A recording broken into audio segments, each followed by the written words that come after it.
Hello. मैं S के sir आपके लिए सॉल्यूशन लेके आया हूँ इस क्वेश्चन का, जो कि फ्लूइड मैकेनिक्स का क्वेश्चन है। और स्मॉल ओपनिंग से जो लिक्विड बाहर आता है उसकी वेलोसिटी, उसका रेंज और मैक्सिमम रेंज, इन सब पॉइंट से रिलेटेड है। काफ़ी पॉपुलर बेसिक क्वेश्चन है। So let's read the question. It says a container of large cross-sectional area A is placed on horizontal surface और दो immiscible liquids fill किए गए हैं D और 3D डेंसिटी का. हाइट्स h/2 रखा गया है और ये ओपन टू एटमॉस्फेयर है, तो बाहर का प्रेशर P0 हो गया। ओपनिंग बहुत छोटा है तो अप्रोक्सीमेशंस लगाए जा सकते हैं।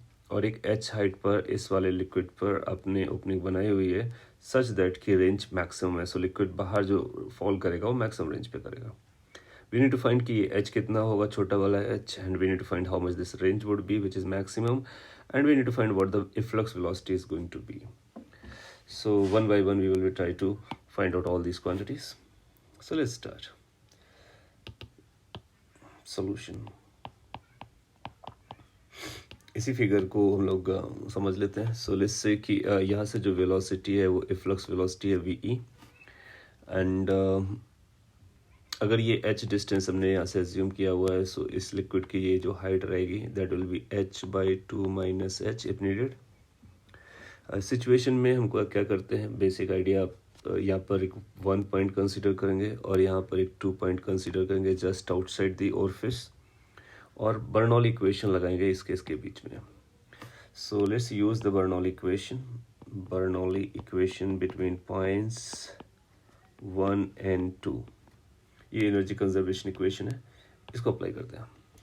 So it will be, we need to write the pressure at the 1 point, velocity at the 1 point, density वहाँ का आएगा ρ1, ये हमारे लिए 1 है, ये 2L से उसको डी में लिख देंगे, प्लस उसका जो ग्रेविटेशनल पोटेंशियल एनर्जी का टर्म आएगा, and then will be similarly repeated.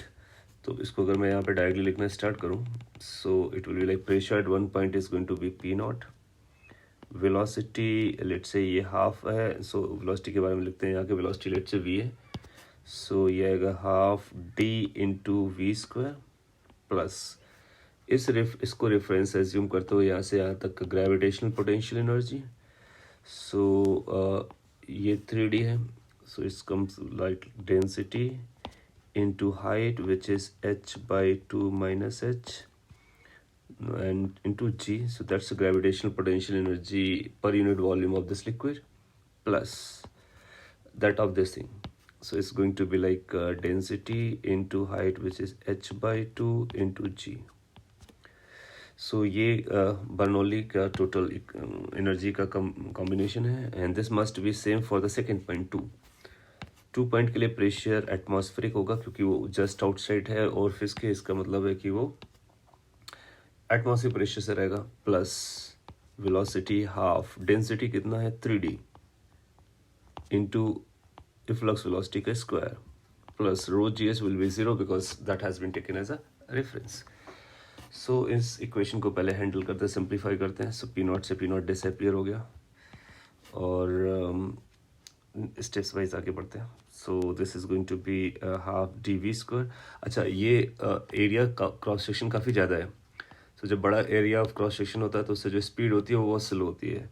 So as compare to this term, this terms, particularly this term, you will find this term will be negligible. So we can ignore this small orifice approximation, right? So ये cancel हो गया, ये ignore हो गया, तो आपके पास बचेगा ये वाला term.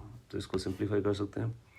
3dh/2, so that's going to like 3dHg/2 minus 3dHg plus dGh/2.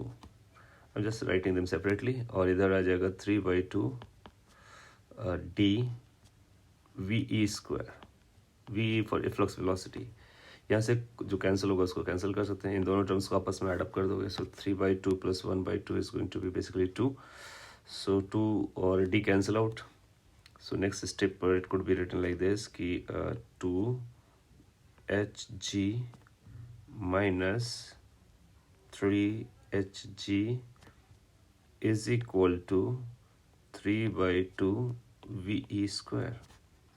In fact यहाँ से वी स्क्वायर की वैल्यू हम लोग निकाल सकते हैं इफ इट इज नीडेड, और we can keep it as equation number 1, we will handle later. इसके बाद अपने को चाहिए कि ये रेंज के लिए जो वेलोसिटी आएगी उस वेलोसिटी का यूज़ करेंगे। सो प्रोजेक्टाइल मोशन की इक्वेशन के हिसाब से जो रेंज आएगा, that range is going to be equal to V E into the time it took to fall down. और टाइम के लिए आप लिख सकते हो कि that time will be under root 2g by 2h by g, rather 2 height it falls down divided by g. So this is range and we want this range to be maximum. Oh my god. So क्या करना पड़ेगा, इस V E की value यहाँ पे रखेंगे h के term में और सिंप्लीफाई करेंगे।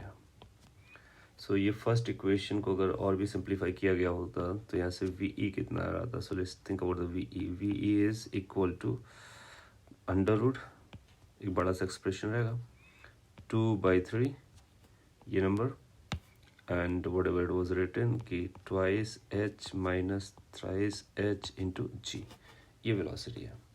इसको यहाँ पे सब्सटीट्यूट मारते हैं। So that will be under root 2/3 with in bracket 2h minus, calculation can be maintained, into g into this thing under root 2h by g। now यहाँ से g और g कैंसिल आउट हो जाएगा under root के अंदर ही, और ये 2 और 2 मिलकर के 2 बाहर आ जाएगा। So it's going to like 2 outside under root 2h minus 3h into small h divide by 3. So this is general expression for range. Now we want it to be maximized, right? तो अगर r को maximize करना है तो basically ये जो term है small h variable है, तो small h वाले term को maximize करा देते हैं। So let's assume कि जो x है वो नंबर है 2h minus 3h into h। अब क्या होगा ना कि अगर इसको डिफ्रेंशिएट करके ज़ीरो करेंगे तो थोड़ा सा डिफ्रेंशिएशन ज़्यादा लगेगा। सो बेटर है कि आप इस वाले टर्म को डिफ्रेंशिएट करके ज़ीरो कर लो, क्योंकि अगर जब ये मैक्सिमम हो गया तो आर भी मैक्सिमम हो जाएगा। So this could be written as 2h minus 3h square. Now X को मैक्सिमाइज करने के लिए dx बाई डी एच कर दोगे। So dx by D H will be like twice h minus 6h, this has to be zero, which basically set कि small h की जो value आनी चाहिए कैपिटल H/3 आनी चाहिए। So small h should come as a capital H/3. Now if you look here, so small h is equal to capital H/3. So A option तो अपने को मिल गया। अब पूछा गया रेंज कितना आएगा, B और C में से निकालना है। तो उस रेंज कैलकुलेशन के लिए अब ये जो वैल्यू है उसको हम रेंज में प्लेस कर देंगे। सो यू विल से कि R की मैक्स वैल्यू या जो R वैल्यू है maximum, that is going to be 2 under root, जो भी यहाँ नंबर है यहाँ पर हम H/3 रखने वाले हैं। So it's going to like twice h minus 3 into h, so 3 into h is basically h into h/3। so ये h/3 है, एक 3 ऑलरेडी था, so that becomes 9।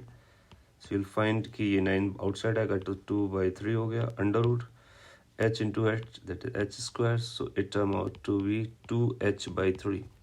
so r की जो मैक्सिमम वैल्यू आ रही है वो आप ऑब्जर्व कर सकते हो कि 2h/3 आ रहा है, जो कि बी ऑप्शन में लिखा हुआ है। तो सी इनवैलिड हो गया, ए और बी अपने तक करेक्ट हो गए।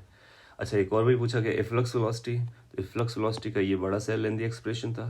इस इफ्लक्स वेलोसिटी की वैल्यू को इसमें भी अगर हम लोग वैल्यू रख देंगे जो h निकला हुआ है, सो वहाँ से अपने को इफ्लक्स वेलोसिटी आ जाएगी। तो इसके लिए अब बोलोगे कि this will turn out to be under root 2/3 with in bracket 2h minus 3h की वैल्यू h रखनी थी, h into G, so which will be equal to we can think of कि इसको सिंप्लीफाई करेंगे h आ जाएगा। So that will be under root 2/3 GH, and again see carefully, D option is also matching, right? So overall you'll find कि option A match करेगा, A is correct, B is correct, D is correct. So these are the correct responses finally. So इस तरह से इस question को हम deal कर पा रहे हैं। Hopefully you have got it. Thank you.